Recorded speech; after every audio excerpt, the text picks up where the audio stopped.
Welcome to the Daybreak Star Radio Network. Our motto, our ingredients, our slogan is we are the radio network that is officially indigenized in the airways. We just got back from Las Vegas.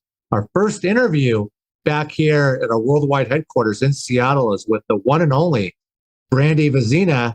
And welcome aboard to our wonderful Zoom channel here, Brandi. Thank you so much for having me, Marcy, Sherry, and Harris. And I'm just going to say my last name is Vezina. Oh, Vezina. Vezina. Thank you very much. Vezina.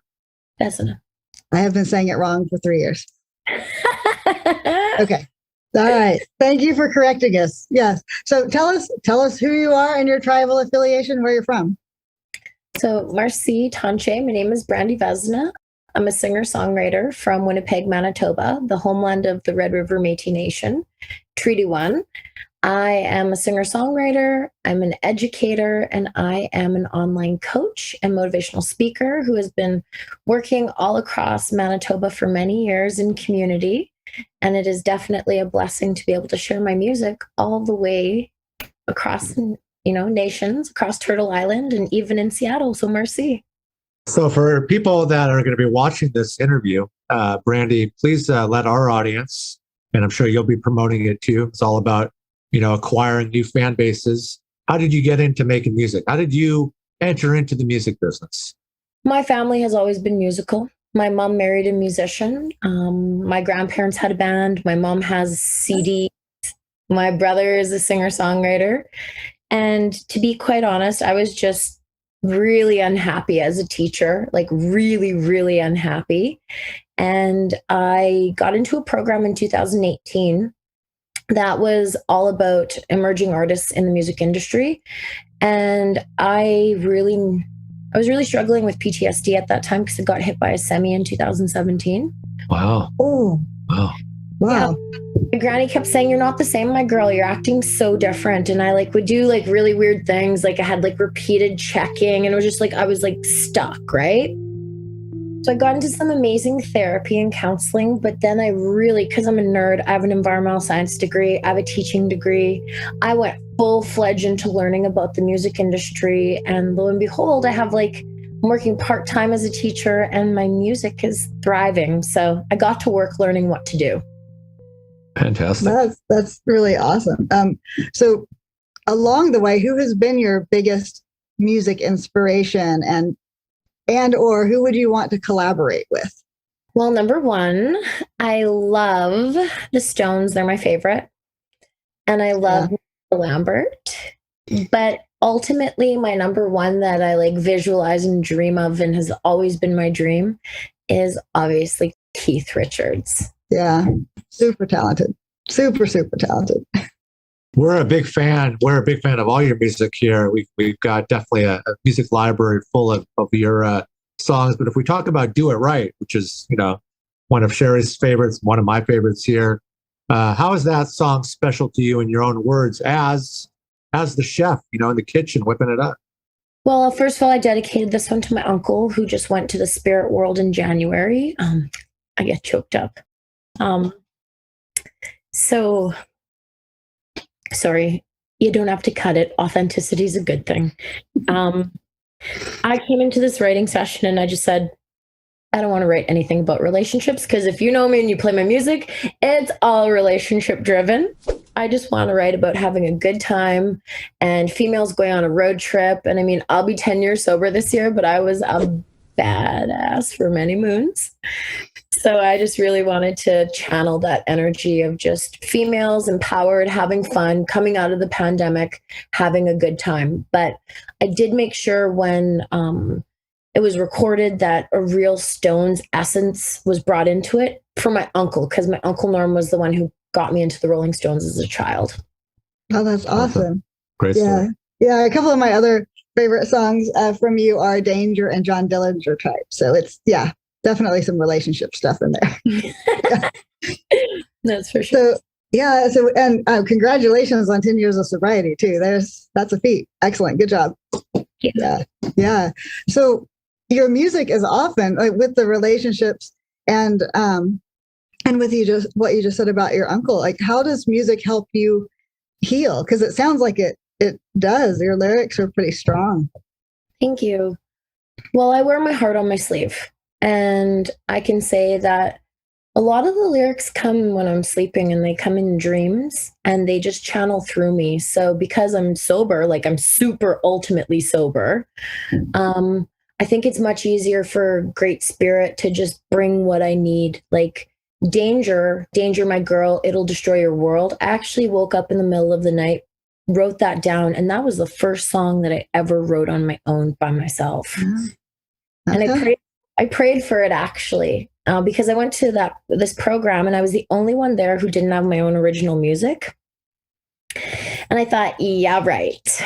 So then I was like, Great Spirit, can you please help me? John Trudell, like, please. And then it wrote itself.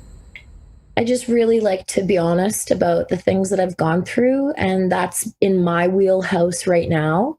I also like that you were channeling Trudell. That's awesome. He's one of my faves. Yeah. So you do life coaching or consulting. What is that? I've seen some of your Twitters about it and things, and like, what do you do? So I work with women, predominantly women from North America.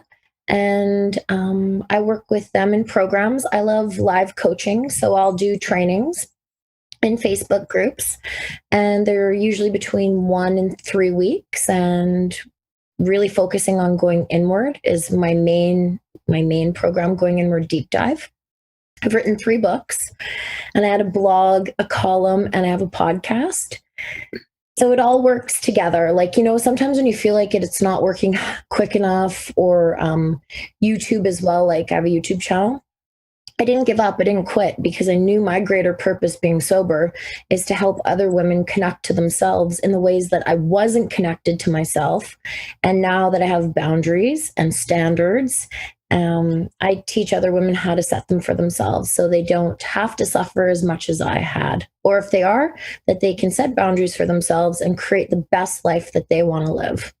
That's wonderful. It's really so great to be able to talk in a group with a leader who has been there about those kind of issues. That's wonderful work. So how would people find that? How would they sign up? So they could definitely find me on Instagram. I do most of and I have a Facebook community. It's called the Going Inward Community. So just check my socials. I always have master classes and programs that are running. And thankfully in Manitoba for like over 10 years, I speak all over. I work with youth. I work with women who have been incarcerated. I work with all sorts of people I'm blessed within our own Indigenous communities to be trusted, to be like a go-to speaker in Manitoba, it blows my mind. Brandi, what is your album process like? I mean, what kind of, self-conditioning do you have to put yourself through before you ultimately, step into the studio and put the headphones on and, work with your engineering team? So I've been really, this whole next album, but these next singles that are coming, they're all co-writes, because I've been really enjoying co-writing. And usually how it goes is I come in with the idea. Well, in the sessions, I have 2 gals that I love writing with. One's from Alberta, one is from British Columbia. And we write over Zoom, and I come in with the idea, like for my new single that's coming in the fall. It's very different. It's very sultry. Nice. Very sultry. It's different because I'm a school teacher. Okay. Like at the end of the day, I have students who are between 6 and 28 that I've worked with or I work with. So I always kind of walk the line where it's not over sexualized. Mm-hmm. This one's sultry. Okay. So I come in with the idea, and the 3 of us, Liz is she creates amazing melodies, and Sarah's super great with lyrics. And we write beautifully. We wrote Alberta Rose, and we wrote Do It Right together. Oh, okay. Yeah. So this next album that's coming and these next singles that are coming, they're all co-writes. And anything that just like pops into my mind, like I always have on my iPhone song ideas. I'm constantly writing. Like I have writing books. Like I write. And then eventually the songs write themselves, and the best ones that I connected to. Like, I have to like it, because if I'm going to be singing it on stage for the next 20 years and I don't like the song, I don't want to sing it. Yeah. So, yeah. So then what happens is Liz will make the demo. I bring the demo to my producer. We start pre-production. We make the scratch tracks.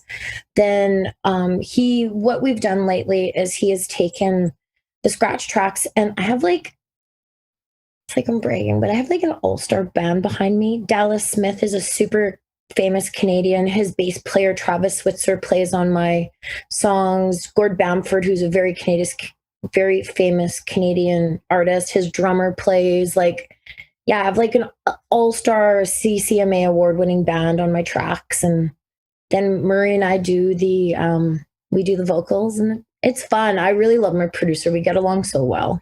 It's so great that you can work with women across Canada. Yeah.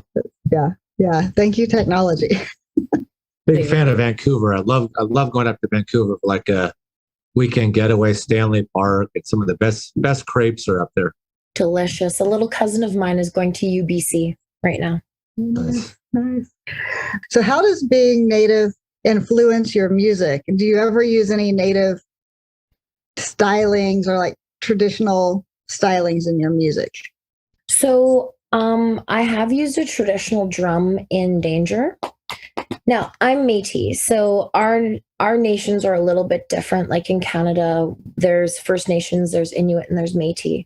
Now, in the past, because of colonization and all sorts of things, we've been quite separated. But I would say in the last, say, 10 years, I'm very fortunate that I've been able to do ceremony, and learn traditional teachings. I'm Métis, my bloodline is Cree, and I've learned a lot of Ojibwe and Dakota teachings where I've sundanced, and I've been in a variety of different amazing, Wendigo Con ceremonies, powerful.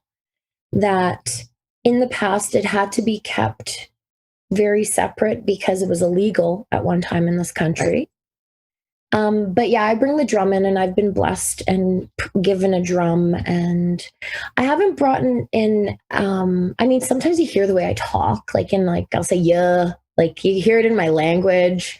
And also I haven't used any traditional language, but I have a hillbilly, very traditional country sound to me, but also rocky, because I am truly from the country. I grew up in the country. I grew up with my elders. I grew up with my grandparents. So I bring them in all the time, because sometimes I just have a little accent when I sing, and it's just the way it is, because that's the way I sing. Now we're going to get kind of into the business side of the music business, and we're going to talk about grants. A lot of people, here in our offices, it's what we work off grants, every day. So speaking of grants, have you ever applied for a grant as an artist? And what was that process like for you?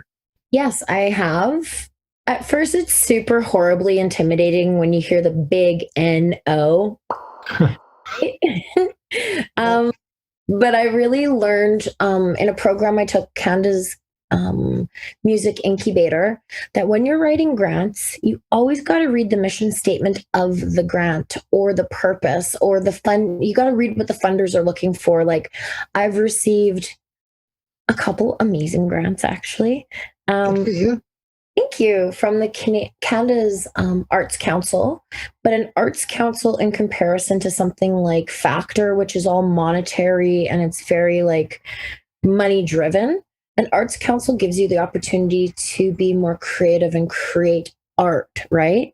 I just got one through the Manitoba Arts Council here, where my band and I applied for songwriting.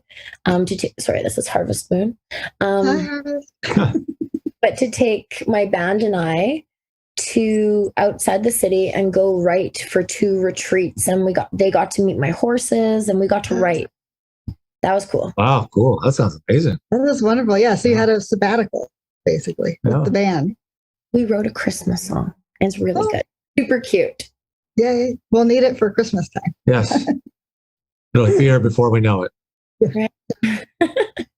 Well, thanks for telling us about grants. I think it's really important for artists to know the different ways, no matter what country they're in, of how they can receive funding and continue to make art and be successful.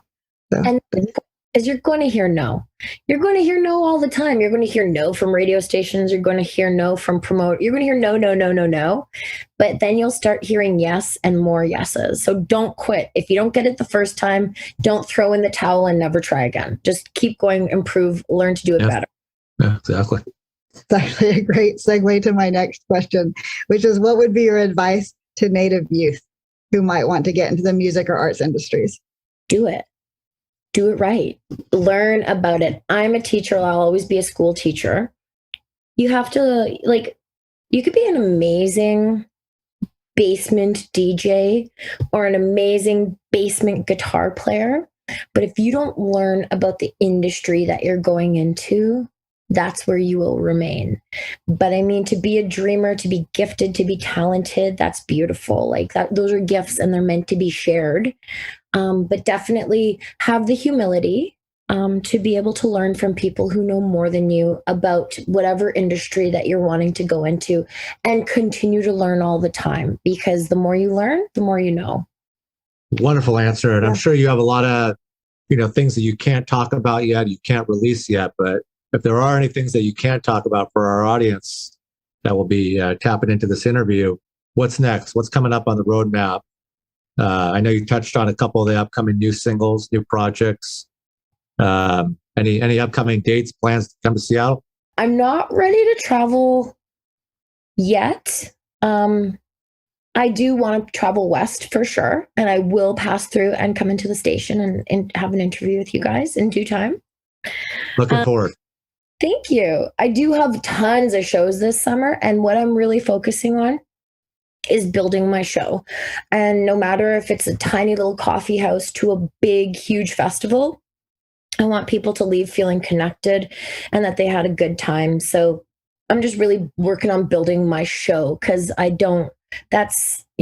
people will see you if they leave feeling good. So that's what I'm working on.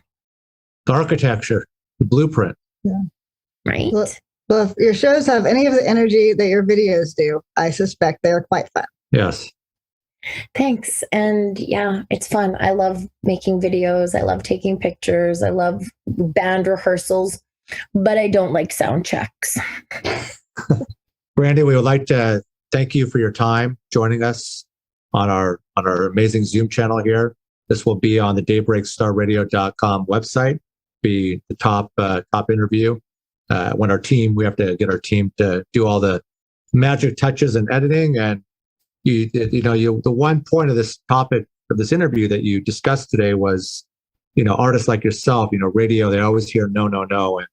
And, I would love to leave this conversation, with you and other artists that you collaborate with.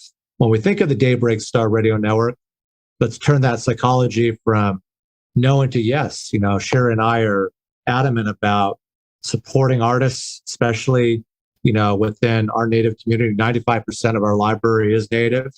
And I can't speak for other properties, but that is our motto here, is to open the doors for people's careers. I appreciate it, because truly it's beautiful to know that you support community and you support artists who are indie and they're starting out and they're going where they're going to go, right? So thank you. Merci. Thank you.